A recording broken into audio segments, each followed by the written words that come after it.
So today I discuss the American literature.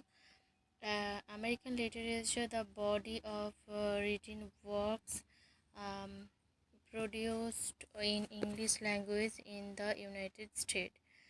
So, like other national literatures, American literature was shaped by the history of the country that produced it.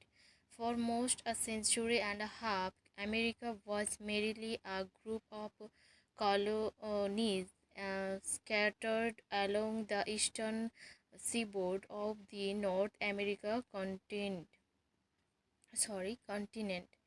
Colonies from which a few hardy souls tentatively ventured westward.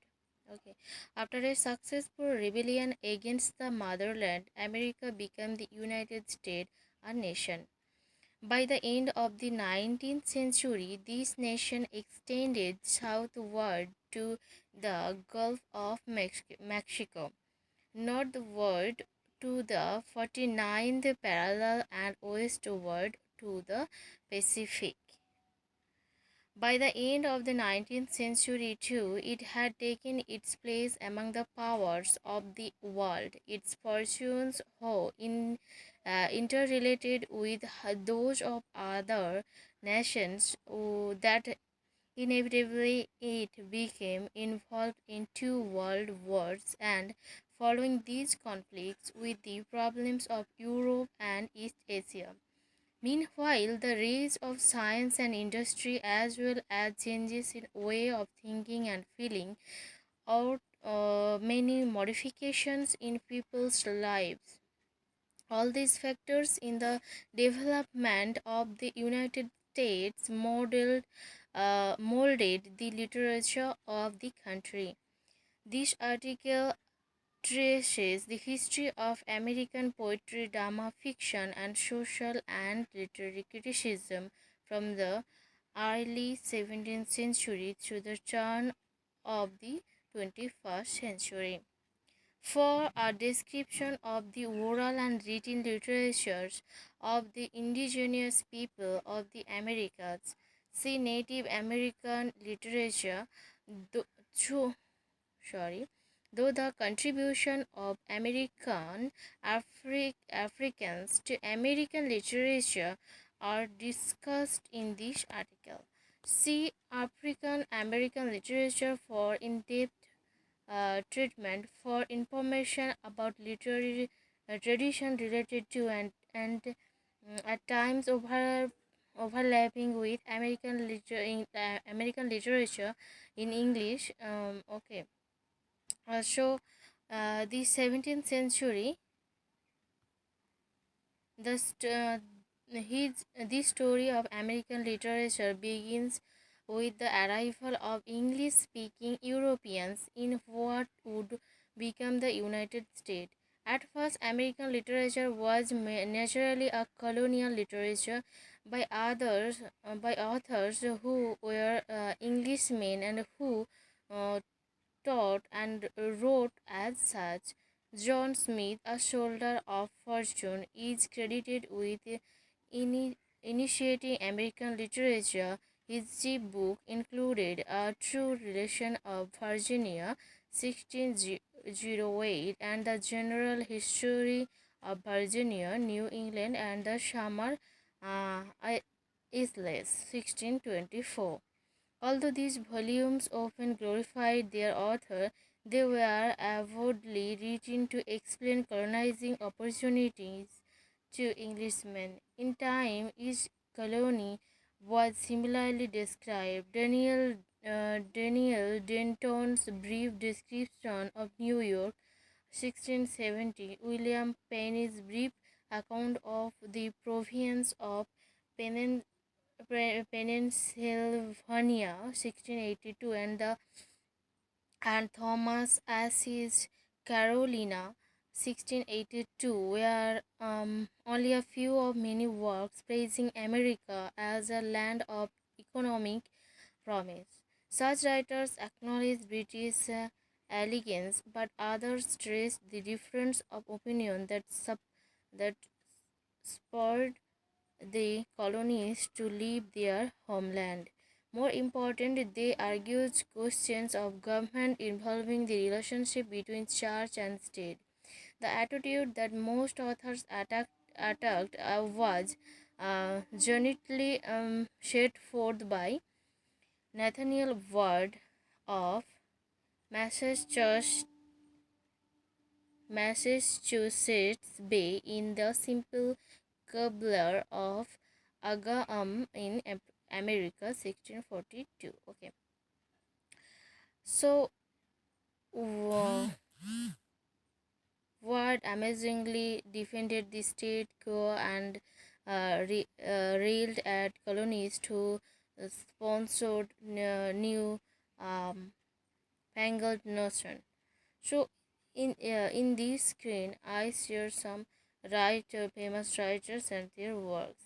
And the tenth, like the 10th muses lately sprang up in America. The utilitarian writing of the 17th century included biographies, treatises, accounts, and voyages and sermons.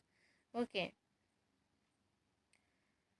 so this is the 17th century writer and their writings from where we know about the America and literature. Okay, all 17th century American writings were the manner of British writing of the same period.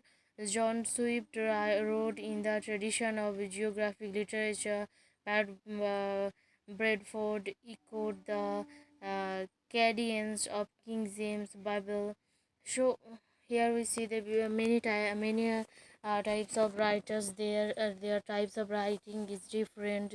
Some written about the voice, some written about the religious. Okay, so both the content and the form of the literature of this first century in America were thus marked English, and now we came to the 18th century in America. In the early years of the 18th century, some writers such as Cotton Mather carried on the older tradition.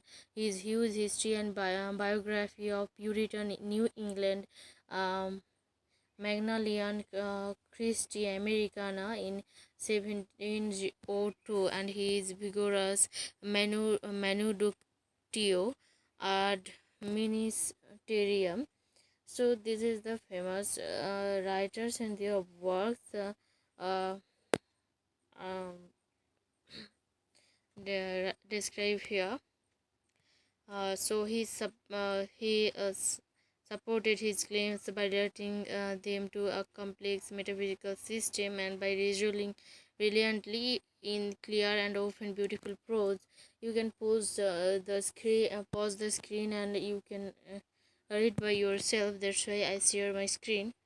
Okay, Samuel Sewell. Okay, so the American Revolution emphasized difference that had been growing between American and British political concept.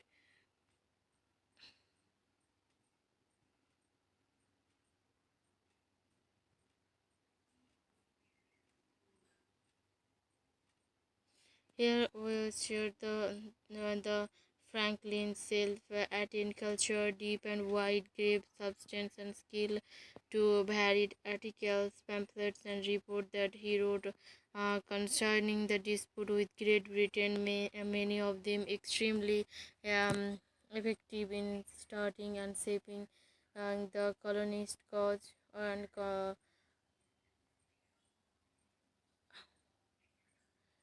another reason for Payne's success was his poetic favor, which found expression in impressed words and phrases long to be remembered and quoted. And the new nation in the uh, post-war period, some of these eloquent men were no longer able to win a hearing. So Thomas Paine and Samuel Adams lacked and constructive ideas that appealed to those interested in forming a new government. Okay, others despite better. For example, Franklin, whose tolerance and sense showed in addresses to the Constitutional Convention. So, uh, you can read the screen and you know about the American literature and notable works of the period, poets and poetry. So poetry became a weapon during the American Revolution, with both loyalists and continentals urging their force on, starting their arguments and celebrating their heroes in verse and songs such as uh, Yankee Doodle, Nathan Halley, and the epilogue, mostly set to popular British melodies and in manner resembling other British poems of the um, period. The most memorable American poet of the period was Philip Frenio, whose first well-known poems, Revolutionary War Satire, served as effective propaganda. Later, he returned to various aspects of the American scenes. So I read a little bit because the video is either too much long than that you can bore. So and in the drama and novel in the years towards the close of the 18th century, both dramas and novel of some historical importance were produced, though theatrical groups had long been active in America. The first American comedy present professionally was Royal Taylor's Contrast 1787.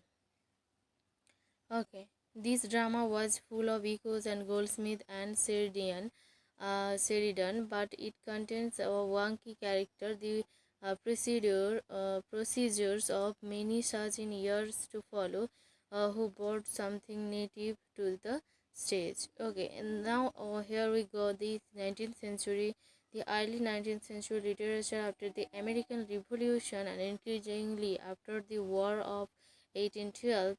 American writers were exhorted to produce a literature that was truly native, as if in response for authors of very respectable stature appeared. William Cullen Bryant, Washington Irving, and so on.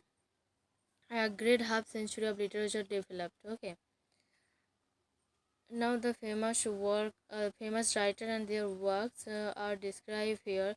James Fenimore cover his writing. Okay, so Edgar Allan Poe, regarded in the South, lived and worked as an author and editor.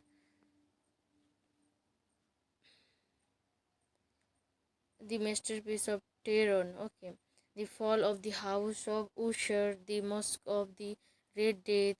So this is the writings of the great author. So and now we came the American Renaissance. The authors who began to come to promises in the 1830s and were active until about and the end of the Civil War. The humorists, the classical New Englanders, Herman Melville, so others did their work in a new spirit, and their achievements were of a new sort.